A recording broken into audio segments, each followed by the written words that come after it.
Welcome to mummy life style. எல்லாம் நல்லா இருக்கீங்களாப்பா? வெயில் காலம் வந்தாலே வடகம் சீசன் ஆரம்பிச்சிருச்சு. ஒரு நாளைக்கு ஒரு வடகமாக போட்டு பிள்ளைகளுக்கு கொடுக்கலாம் அப்படிங்கிற ஒரு ஆசை. இன்றைக்கி எடுத்துக்கிட்டிங்கன்னா மக்காச்சோள ரவையில் ஒரு வடகம், குழந்தைங்களுக்கு சத்தானதும் கூட. ஒரு 1/2 கிலோ ஆகிற மாதிரி மக்காச்சோள ரவை எடுத்துக்கிட்டேன். இதை வந்து நீங்கள் மிக்சியில் ஒரு சுற்றி கூட போடலாம், அப்படி போட்டாலுமே வெந்துடும். இது உங்களோட ஆப்ஷன் தான். அதுக்காக வேண்டி ஒரு டம்ளர் மக்காச்சோள ரவைக்கு இது வந்து ஒரு 5 டம்ளர் தண்ணி வைக்கணும், நல்லா வேகணும். அதுக்காக குக்கரில் தண்ணி வச்சுருக்கேன். தண்ணி கொதிக்கட்டும். அதுக்கு தேவையான சில்லி ஃப்ளேக்ஸ், சீரகம், உப்பு எடுத்திருக்கேன். நம்ம வந்து நல்லா தண்ணி கொதிச்சிருச்சு. இந்த ரவையை நம்ம உள்ளே போட்டு நல்லா கிளறி விட்டுக்கலாம். கட்டி இல்லாமல் கிளறி விடணும். தண்ணி பாருங்கள் நிறையாவே இருக்குது. பார்த்தா அப்புறம் மறுபடியும் கெட்டி ஆயிரும். எதுக்கு பக்கத்தில் வந்து கொஞ்சம் சுடு தண்ணி வச்சுக்கோங்க. கெட்டி ஆயிடுச்சுன்னா மறுபடியும் கொஞ்சம் போட்டு ஊற்றி கிளறதுக்கு சரியாக இருக்குது. இந்த ஸ்டேஜில் நம்ம வந்து சீரகம் போட்டுக்கலாம், உப்பு போட்டுக்கலாம் தேவையான அளவு. நல்லா கிளறி நம்ம இதில் வந்து விசில் போட்டு ஒரு 6 விசில் 7 விசில் விட்டுக்கலாம்.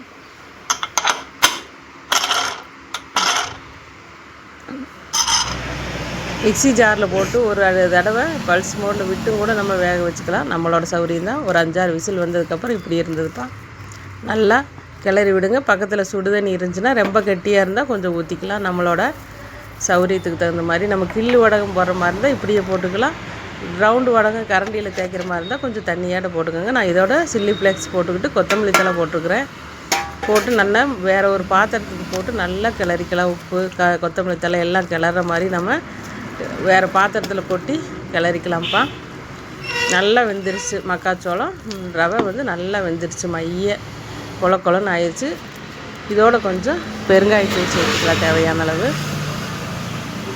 நான் வந்து இது வந்து கில்லு வடகம் பாதி, ரவுண்டு வடகம் பாதி போட போகிறேன். பாருங்கள் எவ்வளோ. கில்லு வடகங்கிறது ஒரு 2-3 நாள் ஆகும்ப்பா காயருக்கு. ரவுண்டு வடகம்னா ஒரு 2 நாள் 3 நாளைக்குள்ளே நல்லாவே காஞ்சிரும் அடிக்கிற வெயிலுக்கு. கால்வாசி வந்து ரவுண்டாக போட்டுக்கிட்டேன், 3/4 வாசி வந்து கில்லு வடகமாக நான் போட்டுக்கிட்டேன். இது வந்து பாதி இந்த ரவுண்டாக போட்டது வந்து ஒரு நாளையிலே ஓரளவுக்கு காஞ்சிருச்சு. இன்றைக்கி காஞ்சினாலே பொரிக்கலாம். இந்த கில்லு வடகம் வந்து எப்படி 3 நாள் 4 நாள் ஆகும். ஏன்னா நடுவில் மாவு அதிகமாக இருக்கிறதுனால 4 நாள் ஆகும். இந்த ரவுண்டு வடகம் மட்டும் இன்றைக்கி கொஞ்சமாக காஞ்சிருச்சு. உங்களுக்கு எப்படி பொரிக்கிறதுன்னு காமிக்கிறேன் பாருங்கள். இது இந்த கில்லு வடகம் மட்டும் எப்படி 2-3 நாள் ஆகும். ஒரு 1/2 கிலோ மக்காச்சோள ரவைக்கு எனக்கு இவ்வளோ கிடச்சிருக்கு. நிறையவே கிடச்சிருக்கு பாருங்கள். பின்னாடி தான் கொஞ்சம் காயலை.